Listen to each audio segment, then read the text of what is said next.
ఓం శ్రీ సాయిరాం. భగవాన్ శ్రీ సత్యసాయిబాబా వారు రచించిన రామకథ రసవాహిని 2 వరములు 9వ ప్రకరణము 24వ రోజు.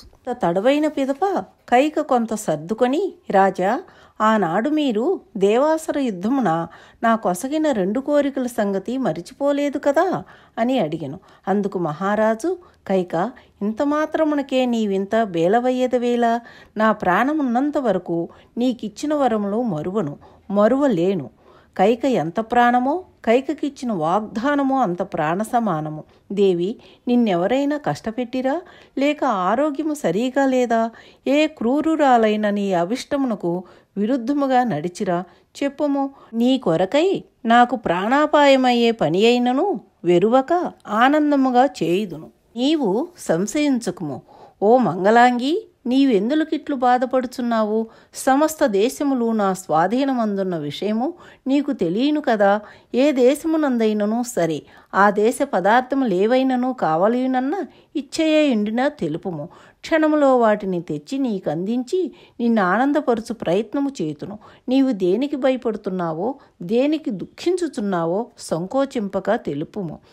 సూర్యుడు మంచును విడగొట్టినట్లు నీ భయమును దుఃఖమును పారద్రోలుదును అని అంటూ దశరథుడు కైకను బుజ్జగించుచూ బతిమాలుచున్న సమయమున పురస్కరించుకుని, కైక మందర చెప్పిన మాటలను మనసున మరువక ముందు తన భర్త చేత శపథము చేయించినదే అప్రియము చెప్పకూడదని నిశ్చయించుకొని బోటకపు ప్రేమను ప్రదర్శించుచు కంటినీరు తుడుచుకొనుచు అమోద్రేకుడైన దశరథుని హస్తము పట్టుకొని, దేవా, నాకు ఎట్టి కోపమును లేదు. నన్నెవరూ అవమానించలేదు, నిందించలేదు. విదేశ పదార్థములో నేనంతకంటే కోరుట లేదు. కానీ నాకొక చిరకాల కోరిక కలదు. దానిని మీరు చెల్లింతునని ఒట్టు పెట్టుకునినా ఆ కోరికేమియో మీకు తెలుపగలను అంటూ చిరునవ్వును ప్రదర్శించిన కైకనుగాంచి దశరథుడు కూడాను మందహాసముతో మరింత చెంతకు వచ్చి తల నిమురుతూ, ఓసి వెర్రిరాణి, ఇంత మాత్రమునకే కొంప మునిగినట్టులా ఒల చేయవలైనా? స్త్రీలలో నీకంటి ప్రియులను, పురుషులలో రాముని కంటే ప్రియులను ఈ లోకమున ఎవ్వరునూ లేరు. మీరు ఇరువురు నాకు ప్రాణ సమానులు. నీకు బాగుగా తెలియను. ఒక్క దినము నా రాముని నిన్ను చూడకున్నా నేను నిలువలేను, బ్రతకలేను. కనుక ఇట్టి రామునిపై ఒట్టు పెట్టుకొని తెలుపుదును. నీ కోరిక ఏదియో తెలుపుము, తప్పక చేతును అని 2 చేతులు పట్టుకొని దశరథుడు ఒట్టు పెట్టుకొనెను. వెంటనే కైక అమితానందముతో లేచి కూర్చుని దశరథుడు అనుకూలుడుగా మారినట్లు సంతోషించి మరింత ప్రేమను చూపుచూ, రాజా, రాముని సాక్షిగా మీరు మాట చెల్లించున్నట్ల శపథము చేసితిరి.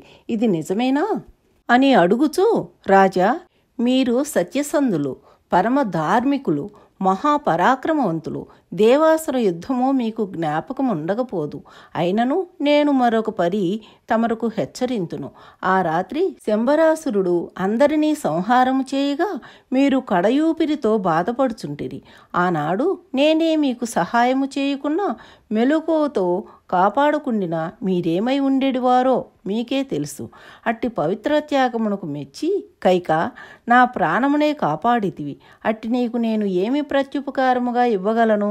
ఏమైనను సరే 2 వరములు కోరుకొనుము, తప్పక నేను నీకిత్తును. నా కృతజ్ఞత చెల్లింతును అని మీరు నన్ను కోరితిరి. అందుకు నేను మీరు క్షేమముగా బ్రతికినదే 10,000గా భావించి, నాదా, నాకేమీయూ అక్కరలేదు, కావలసిన సమయమున కోరుకుందును. ఆ 2 వరములు మీ చెంతనే దాచిపెట్టుకొనుడు. నాకు అవసరమైనప్పుడు ఇప్పించుకొందునని అతి వినయముతో ప్రార్థించి తిని. అందులకు తమరు కూడా ఆనందించి నా త్యాగమును మెచ్చుకొని నా జీవితంలో ఎప్పుడు అడిగినను నిధి వంటి ఆ 2 కోరికలను ఎట్టి అడ్డు చెప్పక అందింతునని సెలవిచ్చితిరి. ఇవి మీకు మదియందుండియే ఉండును కదా. మరు భూమినేలు ప్రభువులు, ఆడి తప్పనివారు కానా ఆనాడు నేను మీ చెంత దాచిన 2 వరములు నాకిచ్చి నన్ను ఆనందపరుచుమని ప్రార్థించుచున్నాను. నేను నూతన కోరికలు ఏమాత్రమునూ కోరుటలేదు. ఆనాడు మీరు నాకిచ్చిన కోరికలనే నావి నాకివ్వమనియే కోరుచున్నాను. దాచిన ధనమును వెనుకకు ఇవ్వనివారు మహాపాపులగుదురన్న సంగతి నేను వేరు చెప్పనక్కరలేదు. అట్లు తమరు వీలు కాదన్న నాకు పరాభవము ద్రోహము చేసినట్లగును. అట్టి పరాభవమును భరించుట కంటే ప్రాణములు విడుచుట మంచిది. సతికిచ్చిన మాటలనే పతి చెల్లించకుండినా ప్రజల అభిష్టమునెట్లు చెల్లించగలరు? సతిని నమ్మించి మోసము చేయి ప్రభువు ప్రజా పరిపాలనకు అర్హుడు కాడు కదా. వారు ప్రభువు కాదన్న అనుధర్మము తమరెరుగనిదా? వేయేటికి ఆనాడు నా కోరికలు నాకు చెల్లించుకున్న సూర్యోదయం లోపలనే కైక ప్రాణములతో ఉండదు అని గోడున ఏడ్చుచున్న కైక నటనలకు కిన్నుడై వలను పన్నిన బోయవాడు కేక వేయగనే జింక పరుగెత్తుకొని వచ్చి వలలో పడినట్లుగా కైక పన్నిన వలలో దశరథుడు ఏమీయూ తెలియక కామమోహితుడై పడి ఆమె కోరికలకు లొంగి ఉన్మత్తుని వలె ఈ క్షణమునందే నీ 2 కోరికలను ఇత్తునని కైక హస్తము తీసి తన హస్తముతో ప్రమాణము చేసెను. ఆ మాట వినగనే కైక ఉత్పుల్ల నేత్రాలతో దశరథుని ముఖమును చూచుచూ, రాజా, మీరెంత మంచివారో ఈనాడు నాకు అర్థమైనది.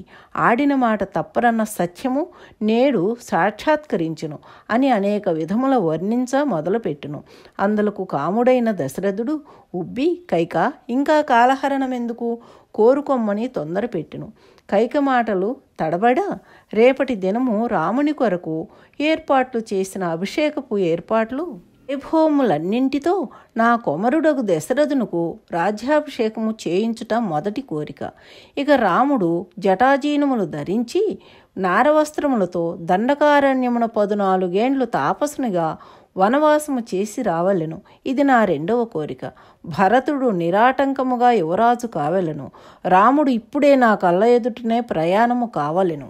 ఈ 2 కోరికలు చెల్లించి తాము తమ వంశ గౌరవమును నిలబెట్టుకొనుడు, లేదా ఈ క్షణంలో కైక మరణమునకైనా ఒప్పుకొనుడు అని రాక్షసి వలె దిట్టముగా లేచి నిలబడెను. ఈ దారుణమైన కఠినపు మాటలకు మహారాజు దద్దరిల్లిపోయెను. ఇది కలయా లేక నిజమా? ఈ కోరికలు కోరినది కైకయేనా లేక పిచాచమా? రెండునూగాక నా చిత్త భ్రమణమా, నా మనోజాడ్యమా అని అంతు తెలియని వానివలే, కైక, నీవు కైకవా లేక కైకరూపమున ధరించిన మహారాక్షసివా? మొదట తెలుపుము అంటూ అవయవములు పట్టి తప్పిన వానివలే నోట మాట రాక కదులుటకు దేహము స్వాధీనము లేక పిచ్చి పట్టిన వానివలే అటూ ఇటూ చూపులు చూచుచూ కన్నుల నుంచి నిప్పు కణములు రాలుస్తూ కైక వైపు చూచి, ఓ దుష్టచారిని, ఏమీ నీ దుర్బుద్ధి? నా వంశమునే నిర్మూలనము చేయ సంకల్పించితివా? నీ ప్రేమపుత్రుడగు రాముడు నీకేమి అపకారము చేసెను? తన తల్లి అయిన కౌసల్య కంటే అధికముగా నిన్ను ప్రేమించిన నా రాముని కారడవుల కంపమనుటలో నీ మనసు ఎట్లొప్పెను? ఇంతకాలము నిన్ను రాకుమారివి అనుకుంటిని. దారుణ విషసర్పమును అజ్ఞానము వలన ఇంటిలో ప్రవేశపెట్టుకుంటిని. నా ప్రాణధారుడైన రాముని సకల ప్రాణకోటియు కొనియాడుచుండగా నీకెందుకిట్టి పాపపు బుద్ధి పుట్టెను? అవసరమైతే రాజ్యాన్నైనా కడకు ప్రాణమునైనా వదలగలను, కానీ రాముని వదలను. నీకు నీ కుమారుడు రాజు కావాలనన్న చేసుకో. నేను కౌసల్య సుమిత్రాదులతో నా రాముని తీసుకొని అరణ్యమునకు వెళ్ళుదును. అంతేకాని రాముని మాత్రము ఒంటరిగా అరణ్యమునకు పంపను. అది వీలు కాదు. ఈ పాపిష్టి కోరికను మానుకో. రామునిపై కోపము వద్దు. కైక, నిజముగా నీవీ కోరికను కోరుచున్నావా లేక నాకు భరతునిపై నీపై ప్రేమ ఉన్నదో లేదో అని పరీక్షించుతున్నావా? పోని నీ కుమారునికి రాజ్యాభిషేకము చేయవలనని కోరవచ్చును గాని రాముని అడవులకు పంపమని కోరుటలో అర్థం లేదు. తమాషాకైనను పరిహాసముకైనను ఇట్టి కోరిక కోరరాదు, మహాపాపము. కైక, రాముడు జ్యేష్ఠపుత్రుడు, మహాగుణవంతుడు. అతని పరిపాలనా దినములు మహావైభవముగా నుండును. అట్టి దినములు నే చూడవలెనని కలలు కంటున్నానని నీవే అనేక పర్యాయములు నాతో తెలిపితివి కదా. ఈనాడు అట్టి రామచంద్రుని అరణ్యమునకు పంపమని కోరుటలో గల అంతరార్థమేమి? నాతో పరిహాసమాడుచున్నావా? పరిహాసమే అయినా ఈ క్రోధగృహమున ప్రవేశించుట ఏమిటి? ఈ కటిక నేలపై పరితపించుట ఏమిటి? పరిహాసమునకు కూడా ఒక హద్దు ఉండవలెను కదా. మితిమీరిన పరిహాసము మతి చెడునదే కాగలదు.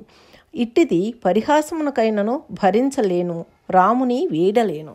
ఇక ఇంతవరకు నీవు ఎంత బుద్ధిమంతురాలుగా ప్రవర్తించితివి, ఇప్పుడు నీకు ఈ విపరీతపు బుద్ధి పుట్టినది. వినాశకాలము ఆసన్నమగుచున్నందుననే నీకిట్టి విపరీతపు బుద్ధులు పుట్టినవి. మంచివారికి కీడు తలపెట్టుట మహాపాపము, సత్పురుషులను సతాయించుట రాక్షస కృత్యము. అందువలన మంచివారికి ఎట్టి కీడును ఉండదు. దుర్మార్గుల దుష్టబుద్ధులు సన్మార్గుల కీర్తి ప్రకాశములు కాగలవు. కానీ ప్రస్తుత స్థితిలో చర్చించుట కొంత కష్టముగా తోచును.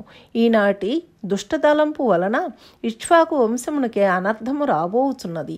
ఇంతవరకు నీ ఒక అనుచితమైన పనిని కానీ అప్రియమైన పనిని కానీ చేసి ఎరుగువు. ఇప్పుడిట్టి కోరిక కోరుచున్నావు, నన్ను నేను నమ్మలేకపోవచ్చున్నాను. కైక, నిరంతరము ధర్మభీతి దైవప్రీతి కలిగిన నీవు ఈనాడు ధర్మభీతిని ఎట్లు వదిలితివి? దైవప్రీతిని ఏమి చేసితివి? ధార్మికుడైన రాముని 14 అరణ్యమునకు పంపుమనుటలో నీ ఉద్దేశమేమి? కుసుమకోమల శరీరుడైన రాముడు, సుందరాకారుడైన రాముడు కారడువులలో ఎండి పడరాని బాధలు పడుట వలన నీకు వచ్చు లాభమేమి? మన రాజభవనములో వేలాది సేవకులు దాసీలు కలరు. అందులో ఒక్కడైనను రాముడిటి వాడని అతనిలో ఒక తప్పునైనను చూపగలడా? పోని మన రాజభవనం అటుంచు, మన నగరమున రాముని యందు తప్పు ఒక్కటైనను చూపెట్టగలవారిని తేగలవా? చూపగలవా? అనేక దీనజనులకు తానే ధనమునిచ్చి ఆదరించి దరిద్రులను చూచి వారికి గృహవసతులు కల్పించి అనేక విధముల ఆదరించి ప్రజాప్రేమను చూరగొన్న రాముని నీవు ద్వేషించుటలో ఎంత కిరాతకురాలువో చెప్పలేకున్నాను. అనేక విధముల ప్రజలను పీడించి తమ స్వార్థమును లక్ష్యమందుంచుకొని తమ మంచిని తాము చూచుచూ ప్రవర్తించే కిరాతకులు నేడు మంచిగా కనిపించుచున్నారు. దీనులను దరిద్రులను ఆదరించి అనుకూలములు సలిపి వారిల యోగక్షేమములను స్వయముగా విచారించి ఇతల మేలును ప్రజాక్షేమమును కోరి ప్రవర్తించువారు చెడ్డవారగుట యుగదోషమా లేక నా పాపఫలమా? సమస్త జనులు రాముని గుణగణములను వర్ణించుచూ పొలములందు సహితము తమ పనుల్లో అలసట కలిగినప్పుడు ఆ బాధను భరించు నిమిత్తమై రామగుణములను పాటలుగా పాడుచున్నారన్న వార్తలు విని నేనెంతయో సంతోషించుచుందును. అట్టి దయామయునకు ఈ దారుణ శిక్ష విధించుటకు నీకు మనసెట్లొప్పిను? నేటి సాయంకాలపు పురప్రముఖులను, ఋషులను, మహానీయులను, మంత్రులను, పండితులను, అనేక మంది తెలివితేటలు కలవారిని అందరినీ ప్రోగు చేసి రామపట్టాభిషేక విషయమై హెచ్చరించగా చేరిన వారిలో ఒక్కడైనను అసంతృప్తిని తెలుపక అనేక రకముల రాముని కొనియాడిరి.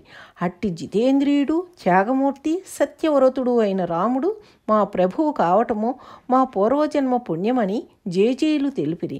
అట్టి ప్రజామన్ననలను అందుకున్న నా ప్రేమరాశిని నీవు అరణ్యమునకు పంపుమని కోరుదువా? ఇవేమైనను సరే, నేను నా రాముని అడవులకు పంపను. అంతియే కాదు, రేపటి దినము రామపట్టాభిషేకము తప్పదు అని మొండి ధైర్యముతో తెలుపుచున్న దశరథుని చూచి కైక అమిత రౌద్రాకారమును ధరించి, రాజా, నా 2 వరములు చెల్లింతునని కొన్ని నిమిషములకు పూర్వము తాము అనేక ప్రణామములు చేసి ఇప్పుడు నా వరములు చెల్లించుటకు వెనుకంచ వేయించుటలో ఇక్ష్వాకుల వంశమునకు అపకీర్తి తెచ్చినది మీరా నేనా? బాగుగా విచారించుకొనుడు. ఆడిన మాటలు తప్పని వారే ఇక్ష్వాకు వంశజులని బిరుదునకు మీరే కలంకము కలిగించుచున్నారు. ముందు వెనక యోచించక తప్పక నీ వరములిత్తునని తెలిపినట్టి తప్పు మీదే కాని నాది కాదు. ఆనాడు ఇచ్చినది నేడు ఇచ్చినది మీరే. మీరిచ్చిన వాటినే మీరు ఒమ్ము చేయుటలో మీ ఘనతను మీరే యోచించుకొనుడు. అబలను మోసపుచ్చుట, ఆడిన మాటను తప్పుట పరిపాలకులకు తలవంపులే కాని గౌరవ ప్రతిష్టలు కాజాలవు. ఆడిన మాటలను తప్పి అంగనలను వంచువారు మహా కిరాతకులే కాని ప్రభువులు కాజాలరు. ప్రభువులే ఇట్టి కిరాతక చర్యలకు పూనుకొన్నా ప్రజల కడగండ్లకు అంతుండదు. అట్టి రాజ్యము రాక్షసరాజ్యమునకు సరి. ఇంతకాలము అనేక విధముల గౌరవ మర్యాదలను సంపాదించుకున్న మీ బోటివారే ఆడిన మాట తప్పిరన్నచో ఆ అపకీర్తి మీకే కాని నాకు కాదు. పూర్వపు రాజుల వృత్తాంతములు జ్ఞాపకము తెచ్చుకొనుడు. మీ ప్రమాణములు భంగము కావించుకొనకుండా చూచుకొనుడు. రాజా, బాగా ఆలోచించండి. మీరు చాలా దుర్మార్గునకు ఒడిగట్టుచున్నారు, ధర్మము తప్పుచున్నారు. పోని మీరంత తెలివితేటలు కలవారే అయి ఉండినా నా కోరికలేవియో బాగుగా విచారించి తదుపరి వాగ్దానము చేసి ఉండవలెను. మీరు కామోద్రేకులై కన్ను మిన్ను కానక ముందు వెనక చూడక నా మాటలకు కట్టుబడి వరములిచ్చి ఇప్పుడు వాటిని చెల్లించుటలో నాదే తప్పని నన్ను నిందించుటలో మీరెంత పొరబడుచున్నారో, మీరెంత తెలివి తక్కువారో యోచించుడు. ధర్మభీతి దైవప్రీతి గల నేను ధర్మమును లెక్క చేయక దారుణ మార్గమున ప్రవేశించినట్లు చెప్పితిరి. కానీ ధర్మవ్రతుడు దైవ సమానుడన్న కీర్తిని ఆర్జించిన మీరు ఆడిన మాట తప్పుటలో మీరెంత ధర్మవ్రతులో మొదట మీకు మీరు యోచించుకొనుడు. ఎదుటివారి తప్పులను మాత్రమే వెతుకుటలో నున్న తెలివితేటలు అంత ఉత్తమమైనవి కావు. తమలోని తప్పులను కూడా తాము వెతకి వాటిని అట్టి పెడమార్గము పట్టనీయక చూచుకొనుటలో తెలివితేటలకు ఘనత చేకూరగలదు. సర్వమెరిగిన ప్రభువులే ఇట్టి విచారణ సలుపక తమ స్వార్థమును మాత్రమే తాము చూచుకున్న మాబోటి అబలల గతి చెప్పనక్కరలేదు.